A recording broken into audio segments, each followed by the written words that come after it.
ditadura à democracia. Gene Sharp. Última parte.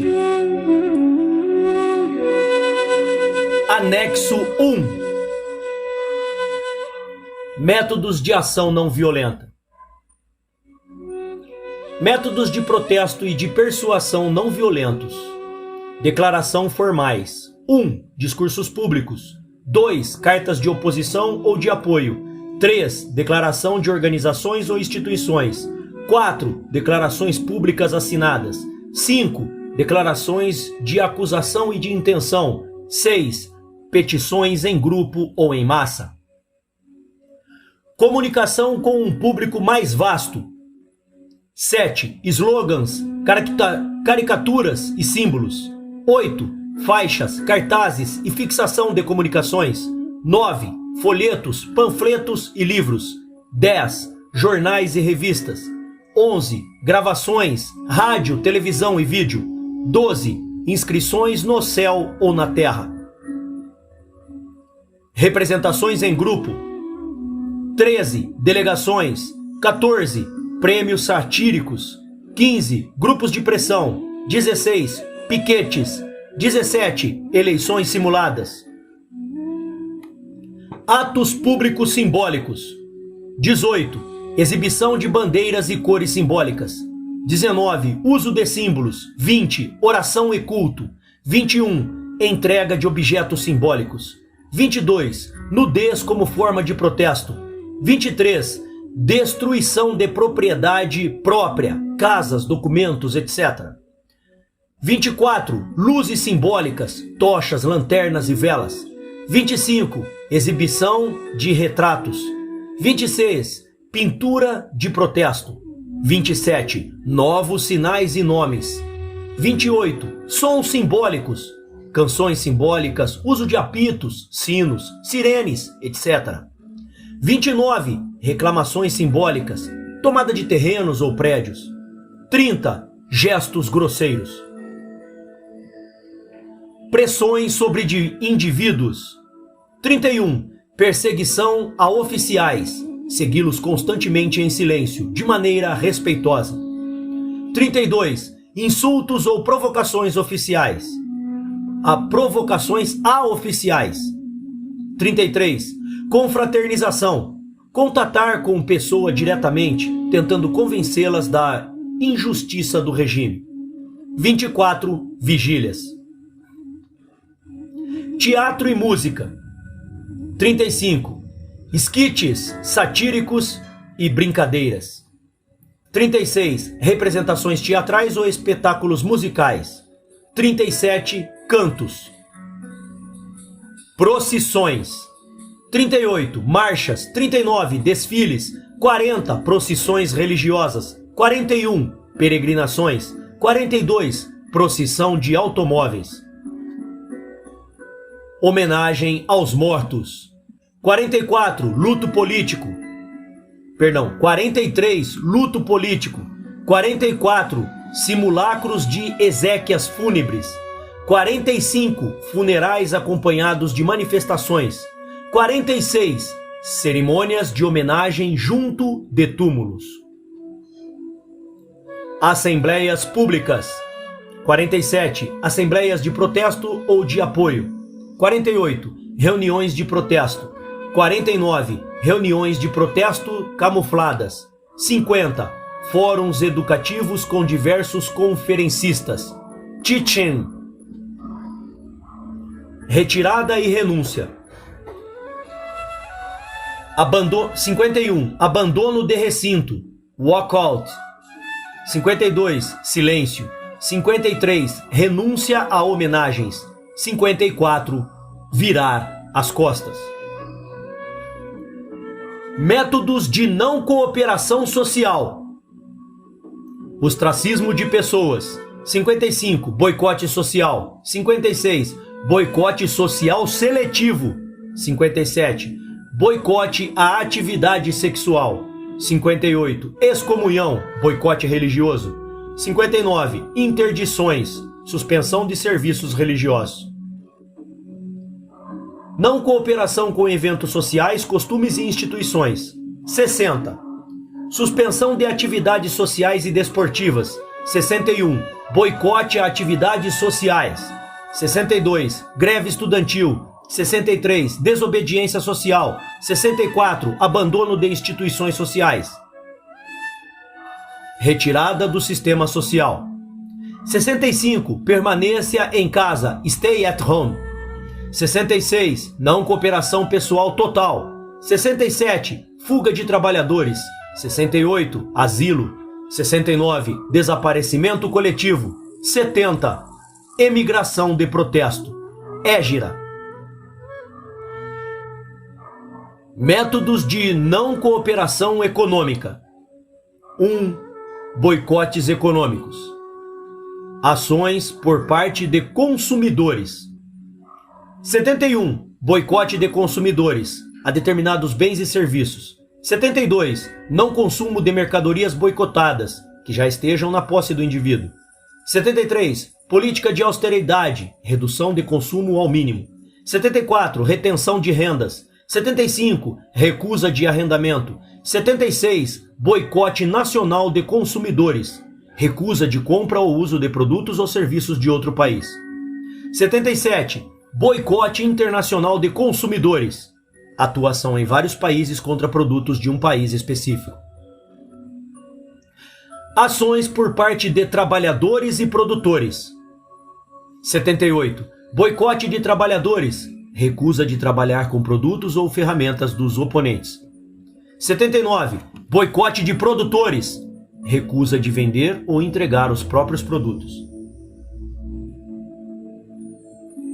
Ações por parte de intermediários. 80. Boicote de fornecedores e transportadores. Recusa dos trabalhadores ou intermediários em manipular ou fornecer determinados bens. Ações por parte de proprietários e dirigentes. 81. Boicote de comerciantes. Recusa da compra ou venda de determinados bens. 82. Recusa de arrendar ou vender imóveis. 83. Bloqueio. Lockout. O empregador impede que os funcionários trabalhem. 84. Recusa de prestação de assistência industrial. 85. Greve geral de comerciantes. Ações por parte de titulares de recursos financeiros. 86. Levantamento de depósitos bancários. 87. Recusa de pagamentos de taxas, emolumentos e impostos. 88. Recusa de pagamento de dívidas ou de juros. 89. Corte de fundos e de crédito. 90. Recusa em fornecer voluntariamente receita ao governo. 91. Recusa de dinheiro de um governo. Exigir formas alternativas de pagamento. Ações por parte de governos. 92. Embargue interno. 93. Lista negra de comerciantes. 94. Embargo a vendedores internacionais. 95. Embargos a compradores internacionais. 96. Embargo ao comércio internacional. 2. Greve. Greves simbólicas. 97. Greve de protesto, por um período curto pré-definido. 98. Paralisação rápida, greve relâmpago, greve curta e espontânea de protesto. Greves agrícolas. 99. Greve de camponeses. 100. Greve de trabalhadores agrícolas. Greves de grupos especiais. 101. Recusa de trabalho forçado. 102. Greve de prisioneiros. 103. Greve sindical. 104. Greve profissional. Greves industriais comuns. 105. Greve de estabelecimento, numa ou mais empresas com a mesma gerência. 106. Greve de um setor da indústria. 107. Greve solidária. Greves restritas. 108. Greve progressiva, interrupção por partes, trabalhador por trabalhador, ou área por área. 109. Greve surpresa, bumper strike, greves sindicais, em que só uma empresa da indústria para de cada vez. 110. Greve de desaceleração, abrandamento do ritmo de trabalho. 111. Greve de zelo, seguir as regras ou procedimento desnecessariamente. 112. Greve por doença, simulada. 113. Greve por demissão. Um número significativo de trabalhadores pede demissão individualmente. 114. Greve limitada. Trabalhadores recusam-se a realizar determinados trabalhos marginais ou a trabalhar em determinados dias. 115. Greve seletiva. Trabalhadores recusam-se a executar determinadas tarefas. Greves multiindustriais. 116. Greve generalizada. Várias indústrias fazem greve simultaneamente. 117. Greve geral. Combinações de greves e encerramentos econômicos. 118. Hartal. Encerramento geral do comércio. 119. Encerramento da atividade econômica. Métodos de não cooperação política. Rejeição da autoridade. 120. Recusa ou retirada de lealdade. 121. Recusa de apoio público ao regime e às suas políticas. 122. Literaturas e discursos a favor da resistência. Não cooperação dos cidadãos com o governo. 123. Boicote aos órgãos legislativos pelos seus próprios membros. 124. Boicote às eleições. 125. Boicote a empregos e cargos da administração pública. 126. Boicote de departamentos e organismos governamentais. 127. Retirada de estabelecimentos de ensino estatais. 128. Boicote a organizações apoiadas pelo governo. 129. Recusa de assistência a funcionários responsáveis pela aplicação da lei. 130. Remoção de placas e sinais. 131. Recusa em aceitar funcionários nomeados. 132. Recusa em dissolver instituições existentes. Alternativas à obediência ao dispor dos cidadãos. 133. Cumprimento relutante e lento. 134. Não obediência na ausência de supervisão direta. 135. Não obediência popular, semi-oculta. 136. Desobediência disfarçada. 137. Recusa de dispersão de uma concentração ou reunião. 138. Ocupação sentada para assumir o controle desse lugar. Sit down. 139. Não cooperação com o serviço militar obrigatório e deportação. 140. Ocultação, fuga e identidades falsas. 141. Desobediência civil a leis ilegítimas. Ações de funcionários estatais. 142. Recusa seletiva de assistência por assessores governamentais, informando os superiores sobre essa recusa. 143. Bloqueio de linhas de comando e de informação. 144. Estagnação e obstrução. 145. Não cooperação administrativa geral. 146. Não cooperação judicial por juízes. 147. Ineficácia deliberada e não cooperação seletiva de responsáveis pela aplicação da lei. 148. Motim. Ação governamental no plano interno. 149. Evasões e atrasos semi-legais. 150. Não cooperação por unidades governamentais constituídas. Ação governamental no plano internacional. 151. Mudanças em representações diplomáticas e outras. 152. Atraso e cancelamento de iniciativas diplomáticas. 153. Recusa do reconhecimento diplomático. 154. Corte de relações diplomáticas. 155. Abandono de organizações internacionais. 156. Recusa de adesão a organismos internacionais. 157. Expulsão de organizações internacionais. Métodos de intervenção não violenta. Intervenção psicológica. 158. Exposição voluntária a condições climáticas adversas.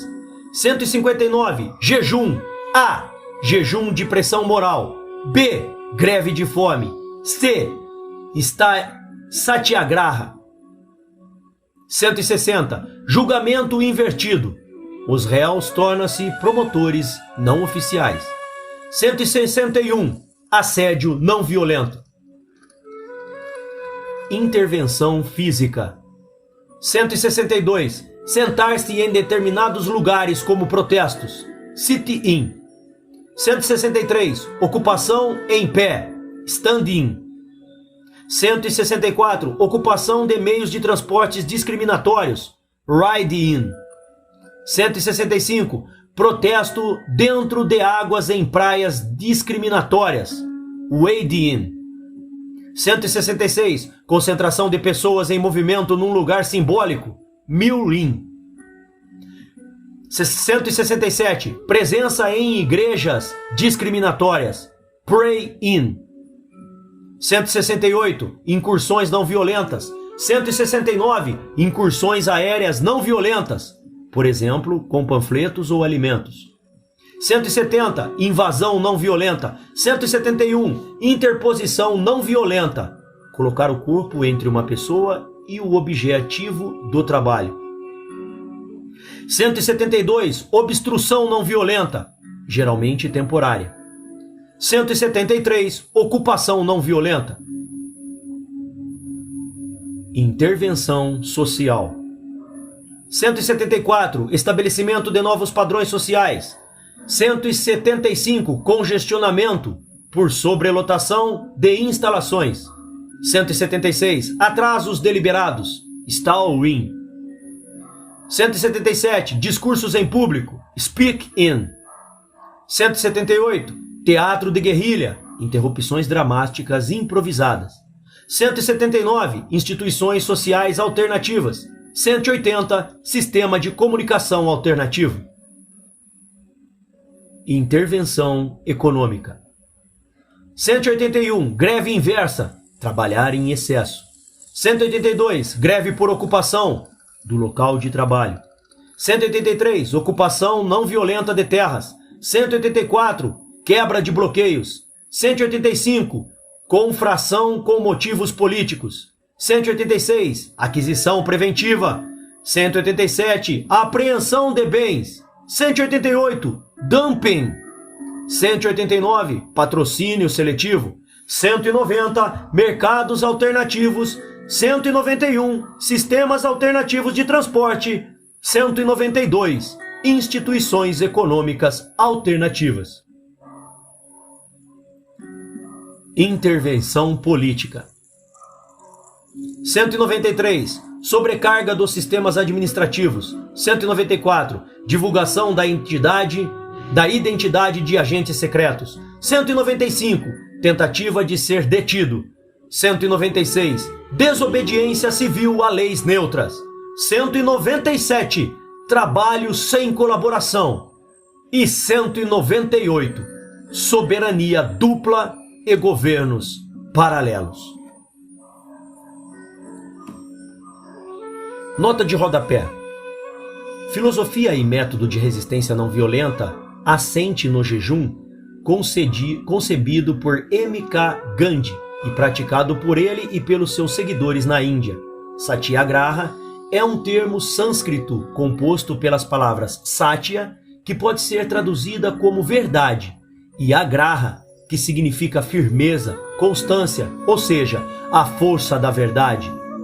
Gandhi, para quem o jejum era a forma mais pura de desobediência civil e abnegação, a oração mais verdadeira, utilizou pela primeira vez o Satyagraha durante a sua permanência na África do Sul, para se distinguir do movimento de resistência passiva, então praticado no Reino Unido e na África do Sul. Segundo ele, o Satyagraha define a enorme força interior, ou a força da alma, necessária aos atos de resistência não violenta. Os seus praticantes são conhecidos por Satyagrahis. Fim da nota de rodapé.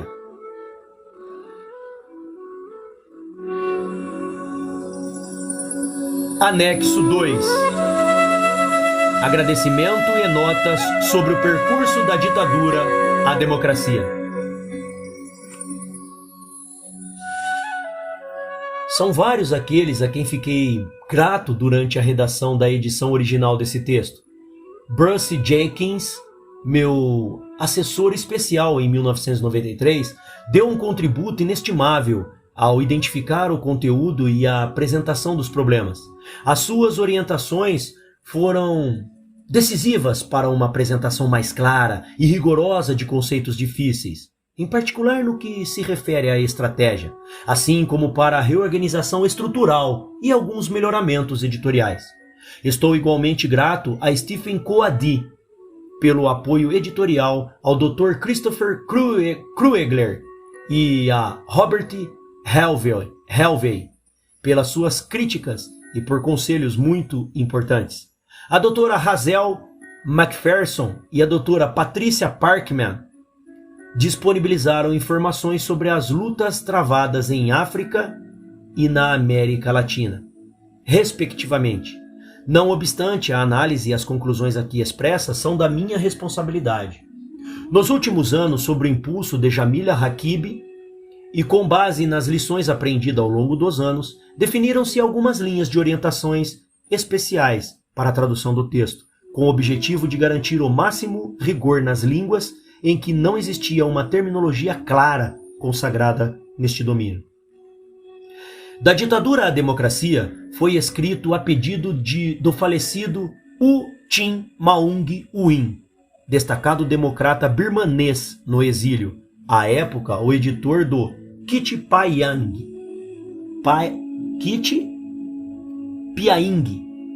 The New Era Journal.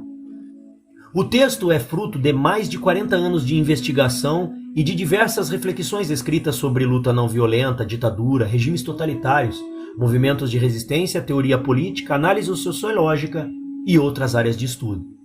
Não podendo centrar a análise na Birmânia, dado meu escasso conhecimento do país, tive de optar por uma análise geral. O ensaio foi originalmente publicado em artigos separados, no Kit Piaing, em birmanês e depois em inglês, em Bangkok, na Tailândia, em 1993. Posteriormente foi editado em formato de brochura nessas duas línguas, 1994, e novamente em birmanês em 1996 e 1997. As edições originais em formato de brochura, publicadas em Bangkok, tiveram o apoio do Comitê para a Restauração da Democracia na Birmânia. O texto circulou clandestinamente na Birmânia e em outros locais, no seio da comunidade de exilados e simpatizantes. A sua análise destinava-se unicamente aos democratas birmaneses e a diversos grupos étnicos da Birmânia, que desejavam a independência do governo central birmane de Rangoon. Os birmaneses são o principal grupo étnico na Birmânia. Na época, não antevi que a abordagem genérica do ensaio faria dele um documento potencialmente relevante em todos os países dominados por governos autoritários ou ditatoriais. No entanto, essa parece ter sido a leitura dos indivíduos, que nos últimos anos quiseram traduzi-lo nas suas línguas e redistribuí-lo nos seus países. Alguns chegaram a comentar que o livro parecia ter sido escrito especialmente para o seu país. A ditadura militar no poder em Rangoon, o Conselho Estatal de Restauração da Lei e da Ordem, não tardou a denunciar esta publicação. Em 1995 e em 1996, esta foi alvo de fortes ataques, que, ao que parece, prosseguiram nos anos seguintes em jornais, na rádio e na televisão. Em 2005, um grupo de pessoas foi condenado a 7 anos de prisão só por estar na posse da publicação proibida. Embora não tenha sido evitados esforços para promover a publicação do texto em outros países, traduções do mesmo começaram a circular de forma espontânea. Um estudante indonésio viu um exemplar da edição inglesa na monta de uma livraria em Bangkok e decidiu comprá-lo e levá-lo para o seu país. Aí foi traduzido para indonésio e publicado em 1997 por uma das principais editoras nacionais, com uma introdução de Abdurrahman Wahid, à época diretor da Nahdlatul Ulama, a maior organização muçulmana do mundo, com 35 milhões de membros, e mais tarde presidente da Indonésia. Nesse período, no meu gabinete de trabalho na Albert Einstein Institution, existiam apenas algumas fotocópias da brochura em língua inglesa publicada em Bangkok. Durante alguns anos, costumávamos fotocopiá-la, sempre que havia uma iniciativa para o qual o texto fosse importante. Mais tarde, Marek Zelaskiewicz, da Califórnia, levou uma dessas versões fotocopiadas para Belgrado, então liderada por Milosevic, e entregou-a à organização denominada Iniciativas Cívicas. Aí foi traduzida para o sérvio e publicada. Quando visitamos a Sérvia, após a queda do regime de Milosevic, soubemos que a brochura influenciara consideravelmente o movimento de oposição.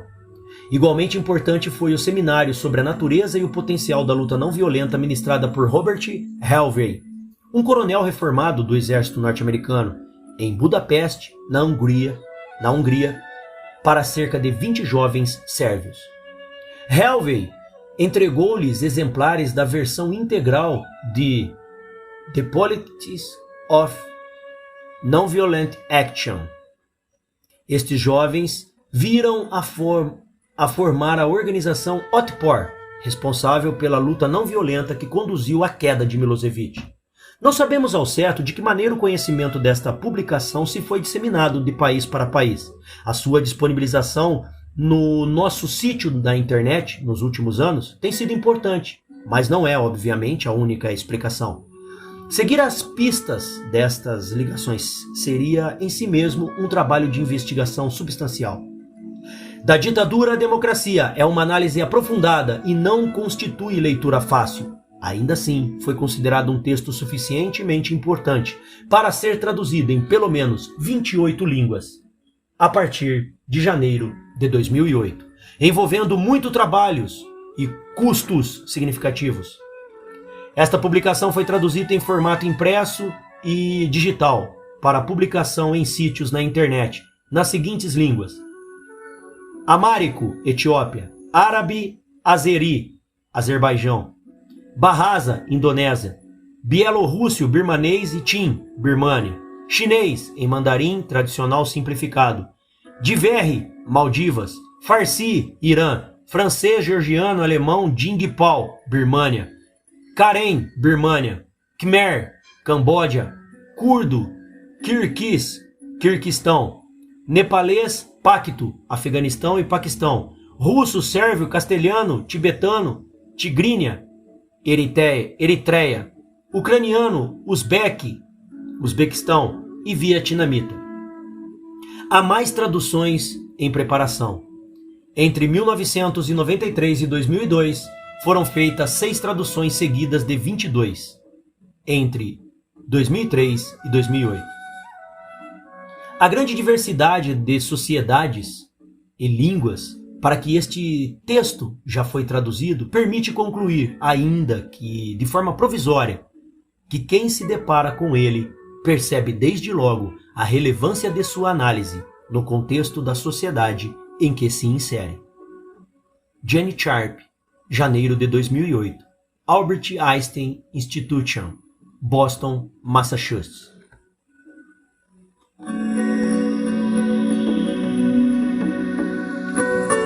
Anexo 3.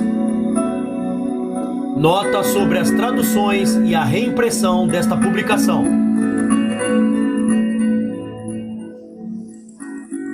Esta publicação foi colocada no domínio público, a fim de facilitar a sua divulgação. Isto significa que pode ser reproduzida e divulgada livremente por todos. Não obstante, o autor submete à consideração dos interessados em publicar a obra um conjunto de requisitos, ainda que desprovidos de qualquer obrigação legal. O autor solicita que não sejam feitas alterações ao texto na forma de inclusão ou supressões, caso este seja reproduzido. O autor pede a todos os que desejem reproduzir este documento que lhe comuniquem a sua intenção de o fazer. Esta informação deverá ser transmitida à Albert Einstein Institute. Os contatos são indicados nas páginas iniciais da publicação, imediatamente antes do índice. O autor solicita que, em caso de tradução, a preservação do significado original do texto seja objeto de extremo cuidado. Alguns dos termos utilizados nessa publicação não serão fáceis de traduzir noutras línguas, podendo não existir equivalentes diretos para a ação não violenta e outras expressões relacionadas. Assim, a sua tradução deverá ser cuidadosamente ponderada, de maneira que possam ser compreendidas com precisão por novos leitores. A Albert Einstein Institution elaborou uma lista de procedimentos de tradução destinada a auxiliar os indivíduos ou subgrupos interessados em traduzir o texto. O tradutor é escolhido através de um processo de seleção. Os candidatos são avaliados com base no seu domínio da língua inglesa e da língua para a qual o texto será traduzido. Os candidatos são igualmente avaliados com base nos seus conhecimentos gerais sobre o tema e na compreensão dos termos e conceitos presentes no texto. É selecionado um avaliador com base num processo semelhante. A sua função será proceder a uma revisão rigorosa da tradução efetuada e comunicar ao tradutor as suas observações e críticas. É preferencial que o tradutor e o avaliador não se conheçam. Após a seleção do tradutor e do avaliador, o primeiro deverá apresentar uma amostra de 2 ou 3 páginas de tradução, assim como a lista de alguns termos importantes referidos no texto. O avaliador deverá apreciar a amostra da tradução e comunicar as suas observações ao tradutor. Caso surjam problemas de maior entre a amostra da tradução apresentada pelo tradutor e a apreciação feita pelo avaliador, deverá proceder-se à substituição do tradutor ou do avaliador, segundo a deliberação da pessoa ou do grupo que financia a tradução. Se os problemas forem menores, o tradutor poderá prosseguir com a tradução integral do texto, sem deixar de ter atenção aos comentários do avaliador.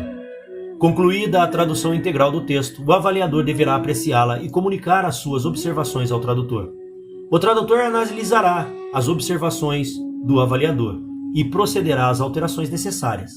A versão final do texto ficará então concluída e a tradução estará pronta para ser impressa e distribuída.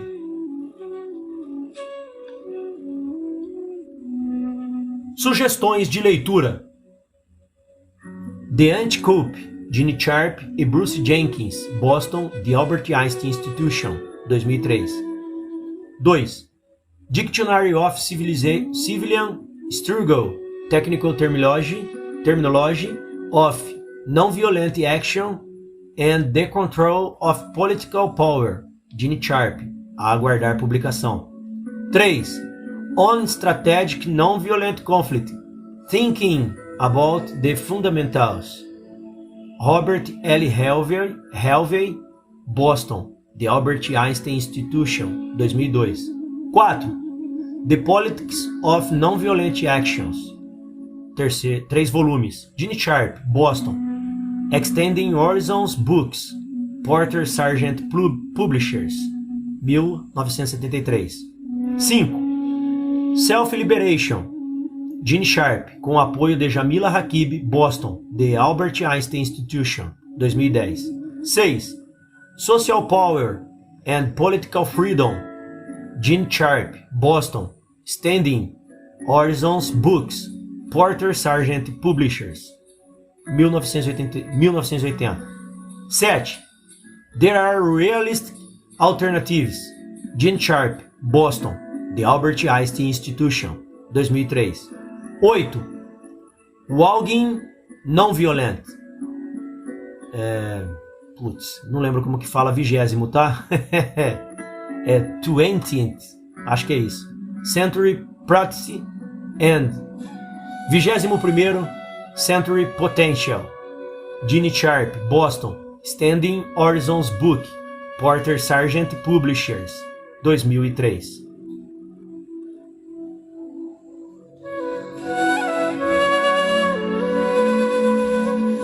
Notas. O termo usado neste contexto foi instituído por Robert Helvey, O desafio político consiste na aplicação da luta não violenta, protestos, não cooperação e intervenção, de forma ativa e contestária, com vista a alcançar objetivos políticos. O termo surgiu como resposta às confusões e distorções decorrentes da equiparação da luta não violenta ao pacifismo e à não violência moral ou religiosa. Desafio remete para uma contestação deliberada da autoridade por via da desobediência e sem espaço para submissão. Desafio político define o contexto em que a ação é empreendida, político, e o seu objetivo, poder político. O termo é utilizado sobretudo para descrever as ações empreendidas pelas populações contra as ditaduras, com vista a recuperarem o controle das instituições governamentais, atacando de forma implacável as suas fontes do poder e recorrendo deliberadamente ao planeamento e às operações estratégicas. Neste texto, o termo desafio político, resistência não violenta e luta não violenta são utilizados de forma intermutável, embora os dois últimos se refiram, de uma maneira geral, a lutas com objetivos mais abrangentes, sociais, econômicos, psicológicos, etc. 2. Freedom House. Freedom in the World. www.freedomhouse.org. 3. Ibid. 4. Patrick Sarsfield. O Regarding an History of Ireland under the Union 1880-1922, Londres, Metrain, 1952, pp. 490-491. 5. Krishnalal Shridharani, War Without Violence, A Study of Gandhi's Methods and Its Accomplishments, Nova York, Harcourt Brace, 1939, reimpresso em Nova York e Londres, Garland Publishing, 1972, página 260.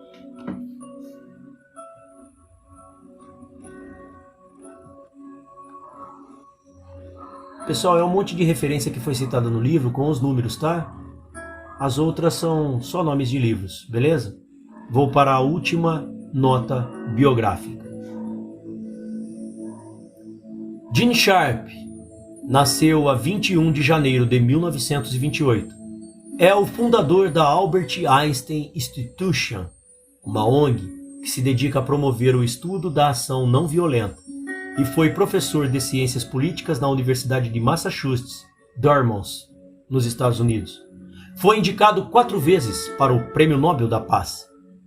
É conhecido pelos seus textos sobre luta não violenta e tem influenciado movimentos de resistência pacíficas em todo o mundo.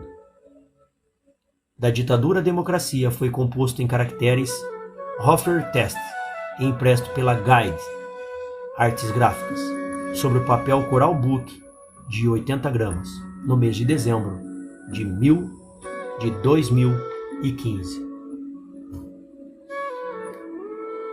Obrigado pela tua presença. Compartilhe e continue seguindo o nosso canal. Deus abençoe todos vocês.